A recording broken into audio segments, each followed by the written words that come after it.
Hello, my name is Thomas Bastian. I'm one of the village attorneys for the Village of Streamwood, and as part of the Crime-Free Housing Initiative program, I'd like to take a few minutes to discuss with you the method of evicting a tenant who's violated provisions of the lease, whether it be non-payment of rent or violating any other material provision of the lease, including but not limited to the crime-free lease addendum.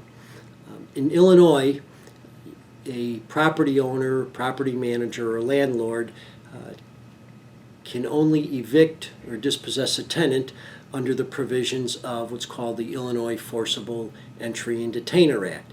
That is the sole method for dispossessing a tenant and suing for possession of the property.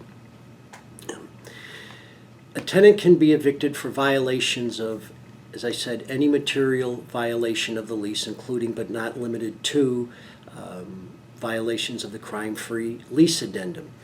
Those violations, material violations, could be damage to the property, loud noise, parties, failure to abide by conditions such as no pets.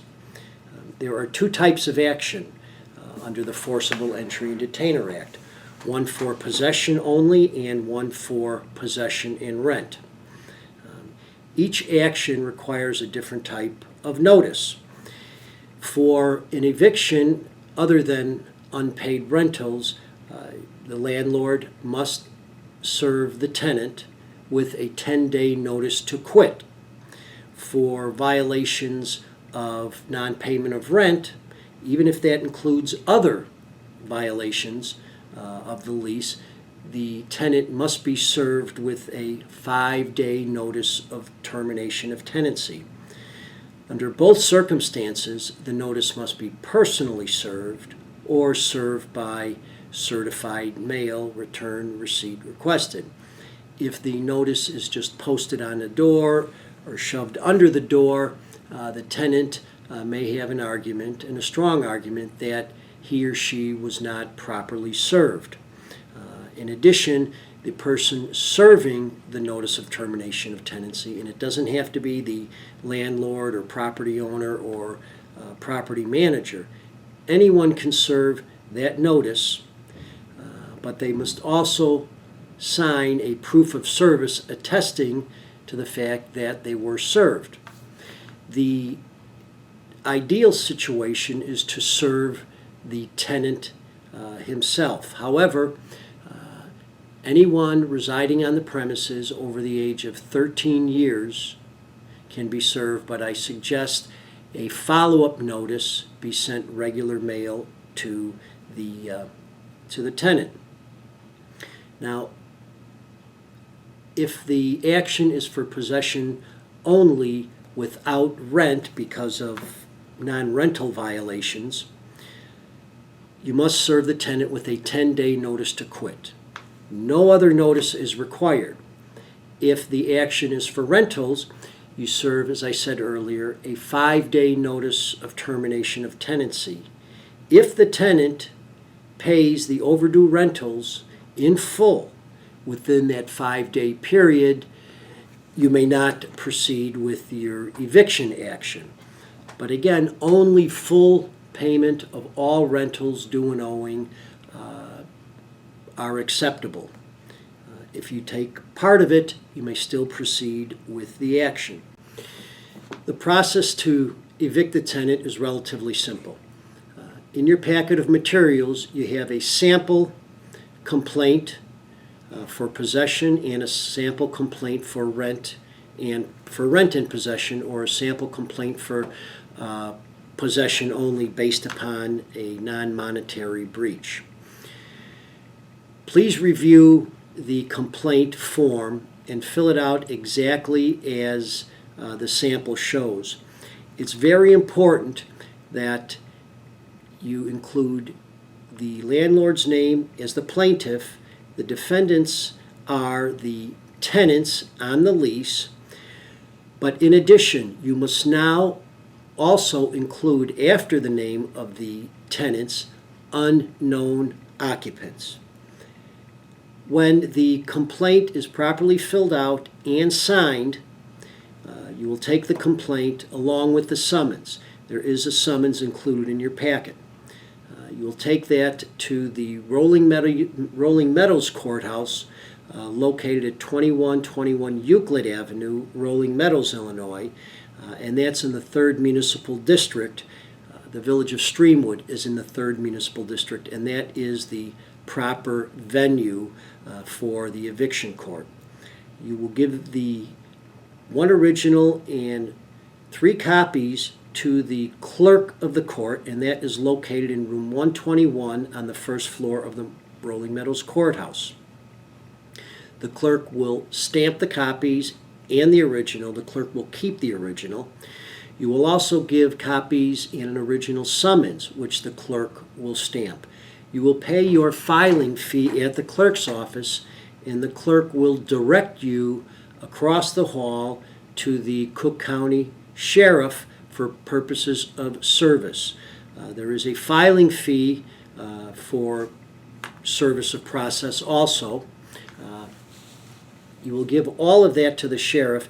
Now keep in mind, as far as a return date for the court date, that will be supplied by the clerk's office. When you give the complaint and a copy of the summons to the sheriff, they will take the complaint and summons and attempt to serve the defendants. You can check with the sheriff's office as to whether or not the defendants or the tenants were served. If they were served, you will go to the designated courtroom in Rolling Meadows. It will be either room 205 or 206 on the 2nd floor of the courthouse on the date and the time that is listed on the complaint and summons for hearing. Now, forcible detainer actions, eviction actions, are what's called summary proceedings. In almost all circumstances, the court will proceed on that date. If the sheriff was unable to effect service, you will still have to go to the court on that date, and the sheriff will ask if there is a proof of service, a return of service. If there is not, you will ask the court for a new date to issue what's called an alias summons. And you have to repeat the process. File the alias summons, fill it out, file it with the sheriff. They will again attempt to serve the tenants or defendants. In the event you cannot serve the tenants, you have 2 options. One is to hire a special process server, which can be quite costly. And the longer the tenant is in the property, especially if the reason for the eviction is non-payment of rent, the more money it's costing you in terms of lost rentals. You have an option by service by publication, and the court clerk can assist you with that process. In service by publication, it will be posted or listed in the paper. It will also, 3 copies will be posted in the surrounding community. What that does, on the next return date, you will show the court the proof of service by publication, and if your complaint is in order, and of course you must explain to the court what the breach was. They haven't paid rent. Here's my 5-day notice. 5 days elapsed and they still haven't paid. The court will enter a judgment for possession only. When service by publication is made, you cannot get a money judgment, only possession of the property. But in my experience, if a tenant is 3 or 4 months behind in rent, and they are avoiding service, chances are, if you get a money judgment, you're not going to be able to collect that anyway. So what is most important is you get possession of your property so that it can be put back on the market so that you can get a new tenant or tenants and start receiving the rentals that you may need to pay the mortgage if there is a mortgage on the property. If the sheriff was able to serve the tenants, and they do appear, the court will ask the basis for the eviction. You will, again, tender the court the 5-day notice of termination if it's for non-payment of rent. The court will inquire of the defendant, have you paid the rent? No, why not? The court may also ask if the two of you have reached any agreements in terms of the rental payments. And if the answer is no, you will ask the court for an order of possession. You will also ask the court, and you must have proof or some proof that the tenant hasn't paid. For example, if the tenant has always paid by checks, you're going to keep a ledger of the checks were received on this date, this date, and this date, but after October 1st, I've received no more payments. If the court grants you a money judgment, you will include that in the court's order. Now, there is a specific order of possession that the clerk of the circuit court and the county uses. That order will be filled out. The order will say a judgment is in favor of the plaintiff, the landlord, and possession is granted. However, oftentimes, for example, if it's in the middle of the month, the court will stay its order, meaning it's not enforceable until the end of the particular month. When you fill out your order of possession, the court will sign it. The court may also certify that order. On the date possession is to take place, and not before, you must, and unfortunately this is kind of a laborious process, you must take that order of possession to the Daily Center, to the sheriff's office at the Daily Center, pay an additional filing fee to lodge that order of possession with the sheriff of Cook County. I believe the sheriff's office is on the 6th or 7th floor of the Daily Center. You will file your order of possession with the sheriff, and the sheriff will log it in, and they will place it with, frankly, all of the other orders of possession. Your order of possession is good for a period of 90 days. If the sheriff is unable to serve the order and evict the tenant within 90 days, you will have to have that order recertified by the circuit court in Rolling Meadows, the same place where you presented your eviction complaint. If the sheriff is able to serve it, or it's near at the top of the list to be served, the sheriff's office will notify you, and you must be present at the premises on the day the tenant is evicted. If the sheriff dispossesses the tenant and they try to go back into the property, they can be charged criminally for trespass to land.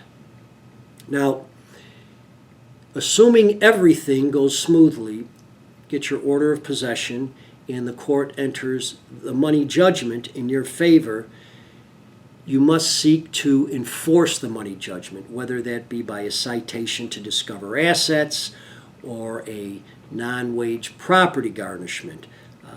But again, it's been my experience that many tenants who have defaulted on payments of the rent, on their rent are somewhat judgment-proof. They don't have the money to pay the judgment. If they are working, you can only deduct 15% of their weekly wages, subject to minimums and maximums. And if there is any person ahead of you in line with a wage deduction, you must wait till that is satisfied. Likewise, on a non-wage garnishment relating to property, they may not have a bank account if they can't afford to pay the rent. Now again, one thing that's very important is when you file your complaint, it must include, in addition to the tenant's names, unknown occupants. Finally, it's very important that you as a landlord protect your interest in your property. And one of the best ways of doing that is to make sure you do a criminal background check and a credit check on the potential tenant. It's going to cost you a little money up front, but it helps to weed out those persons that are not tenant worthy because they have a history of not paying rents, other bills, or they have a serious criminal history. The money is spent up front may save you a lot in the long run at the end. It really does help you select good quality tenants that will respect you as the landlord. And it is a two-way street. You have to work with your tenants, and they will respect the property, and you will have a good landlord-tenant relationship. Thank you.